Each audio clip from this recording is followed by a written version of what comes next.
Bom, então a gente conclui essa questão falada sobre estratégias de cooperação, mostrando a importância aí, no fim, como uma outra estratégia de comunicação clara e precisa, a importância, não é?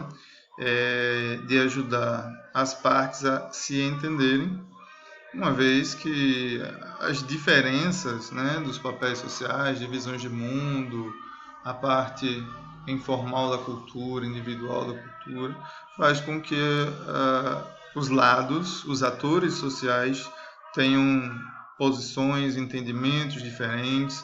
A gente pode usar exemplo, por exemplo, de uma pessoa de ideologia de direita discutindo com uma pessoa de ideologia de esquerda. E acho pertinente o exemplo, tá? Para a gente dizer, ideologia não é uma coisa nem boa nem ruim. Ideologia é um nome usado para representar uma visão de mundo, tá? Ideologia é como a gente enxerga o mundo. Existem ideologias no plural de direita, ideologias de esquerda. A gente pode dizer, inclusive, que essas ideologias elas surgiram a partir do pensamento filosófico científico de pessoas que muito provavelmente tinham boas intenções, né? O pensamento de direita que vem do racionalismo de Kant, de Locke, as bases econômicas de Smith, Ricardo, que talvez vocês tenham visto isso em Introdução à Economia, são bases de pensamento que construíram, né, essa ideologia de direita, e esses caras certamente eles acreditavam que agindo assim, ou com base nesses princípios, né, o mundo se tornaria mais solidário, colaborativo, racional e chegaríamos a uma vida melhor. Pensamentos de esquerda como o do Marx, alguns apontam o do Weber como um pensamento de esquerda, são ideologias que entendem que esse equilíbrio ele não é possível porque o mundo está ligado sempre a relações de poder em função das diferenças de condições disponibilizadas para as pessoas no mundo, né? Então, pensamentos de esquerda são pensamentos muito mais preocupados com essas diferenças e essas distinções. Então, há diferentes pensamentos de esquerda que acham que essas diferenças e distinções podem ser minimizadas, outras que elas podem ser realmente acabadas, outras que lutam por uma inversão de papéis, e por aí vai. Então, o pensamento de direita e esquerda, o pensamento do Marx, o pensamento do Gramsci na Itália, pensamentos de esquerda do pessoal dos estudos culturais da Inglaterra, do Stuart Hall, do Paul Dugay, dos estudos culturais nas Américas, né? O Canclini, o Barbeiro, o Yudice nos Estados Unidos, ou mesmo aqui no Brasil, alguns outros autores, né? A gente não pode dizer que esses caras são, né? Na verdade, não existe ideologia ruim, né? Ruim ou bom somos nós, né? Pessoas. À medida que a gente se ampara em alguma dessas ideologias e a gente age no mundo, né? Se a gente realmente age em benefício próprio, egoísta, único, ultrapassando o que a gente entende de certo e errado, né, nas nossas relações sociais, ou se a gente procura fazer bem a gente, aos outros, né, se a gente procura ser ético e moral dentro das nossas convicções, tá? Então, sim, as diferenças elas fazem com que as pessoas entrem em conflito, não se entendam, porque elas têm pontos de vista diferentes e as bases ideológicas às vezes são conflitantes. Então, buscar uma posição clara é importante por isso. É lógico, e falando assim, parece que vai ser sempre fácil, porque a gente sabe que vai sempre ter problemas e conflitos numa organização, é natural da administração, e aí a gente procura adotar estratégias de negociação para buscar a cooperação de todas as partes. Parece muito fácil e essa é de fato, né, avançando em nosso conteúdo. Esta, inclusive, é uma pergunta do questionário, porque eu acho que esse é um aspecto importante. Essa é uma crítica a esta abordagem que a gente está apresentando para vocês, essa perspectiva política de poder, né? Porque eu estou apresentando para vocês uma noção de poder muito simples, de que poder é sempre uma negociação feita entre duas partes, buscando um entendimento, né, para um benefício comum. E aí a crítica é que isso é simples, porque a nossa realidade não é assim tão simples, os contextos não é assim tão simples, né? Mas é um ponto de partida para a gente começar a entender esses contextos.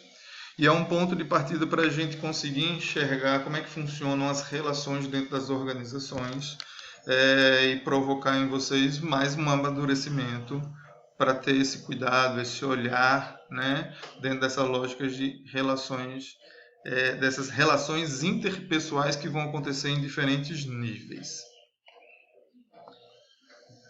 Dentro da organização, dentro da nossa vida pessoal, não estou falando de organização só empresa, mas de arranjos organizativos, né? Sala de aula é um arranjo organizativo, a empresa é um arranjo organizativo, o grupo que vocês têm da família no Zap, às vezes é um arranjo organizativo, o grupo que faz a quadrilha lá, que se organiza todo para fazer a quadrilha no São João, é um arranjo organizativo. Então essas coisas, essa noção pelo menos dá um pontapé em a gente talvez olhar diferente para essas perspectivas, tá? E nisso a gente vai conseguir enxergar como as relações de poder elas se dão em vários níveis, em vários âmbitos. Por isso a gente vai falar um pouquinho agora sobre organização política e cultura.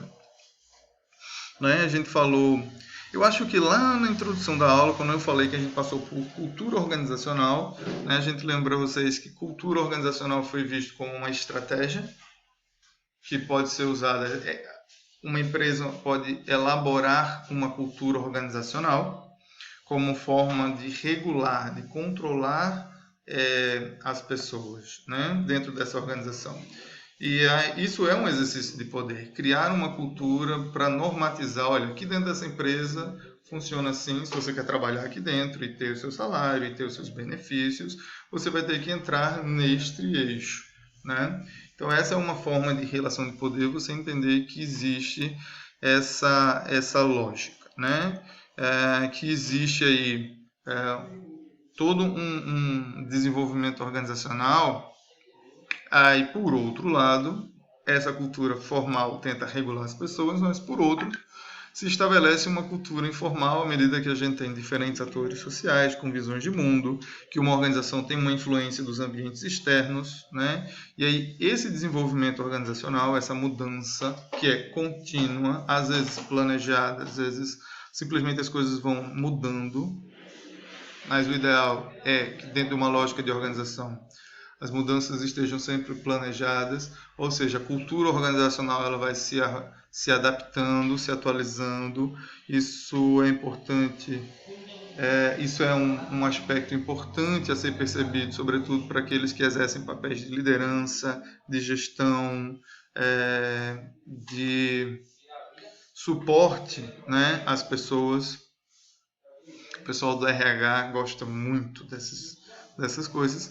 É preciso entender que as organizações elas vão ter que a cultura ela precisa ter uma maleabilidade, ou seja, ela precisa ser contingente, né, para se adequar aos contextos e situações. Bom, e aí dentro dessa lógica de cultura e de negociação, a gente vai ver como é que entra aquelas estratégias, né, que a gente falou agora no vídeo anterior, as estratégias de negociação. A gente vai observar que dentro dessas diferenças é preciso se avaliar o jogo, é preciso avaliar a cultura da organização, os valores formais que de fato são praticados pela organização, os espaços de maleabilidade, as contingências, né, da organização, ou seja, os departamentos e os profissionais do departamento, ou seja, os atores, os agentes sociais dentro da organização, precisam reconhecer qual é o papel deles de importância,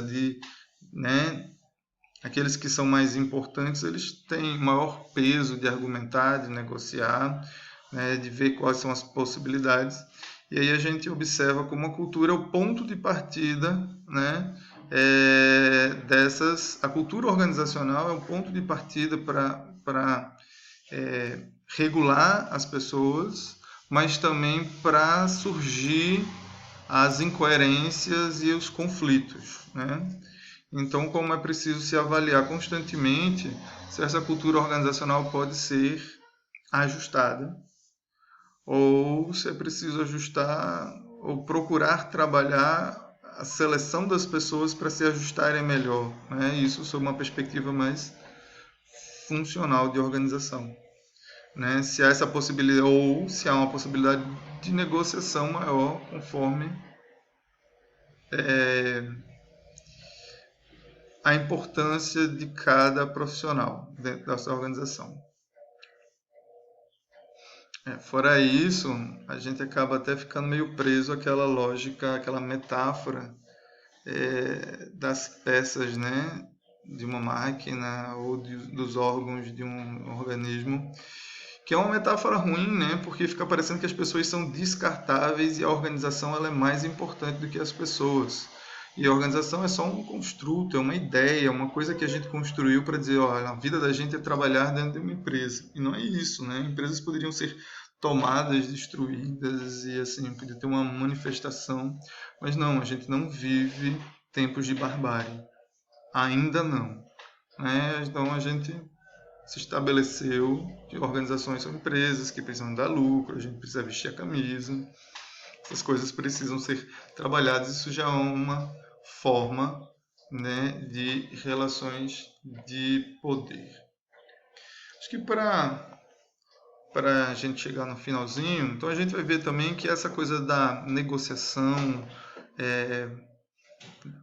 essa possibilidade de negociar para uma cooperação maior entre as partes, deve levar em consideração a questão da atitude, né? O que prospera a questão da atitude das pessoas. As ciências sociais mais tradicionais, ou seja, perspectivas mais antigas, enxergavam ou defendiam a tese de que a tomada de decisão das pessoas era assumida a partir de experiências anteriores.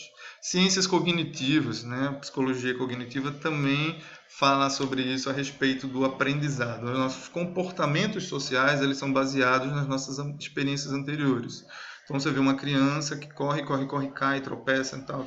E ela tende a depois lembrar que passou por certos lugares que ela caiu e começa a tomar cuidados. Minha filha Sofia, que de vez em quando vocês veem no vídeo, outro dia eu estava fazendo a faxina na casa, enquanto ela estava no sofá assistindo televisão, e aí ela resolveu sair correndo atrás de mim, e aí escorregou no chão úmido, que eu tinha passado pano, e aí deu uma choradinha e tal, não sei o que. A gente falou que quando está molhado, cai. E aí ela aprendeu e agora toda vez que ela me vê passando pano, ela olha, aponta, faz cai e fica quietinha no sofá porque ela não quer repetir a cena. Né?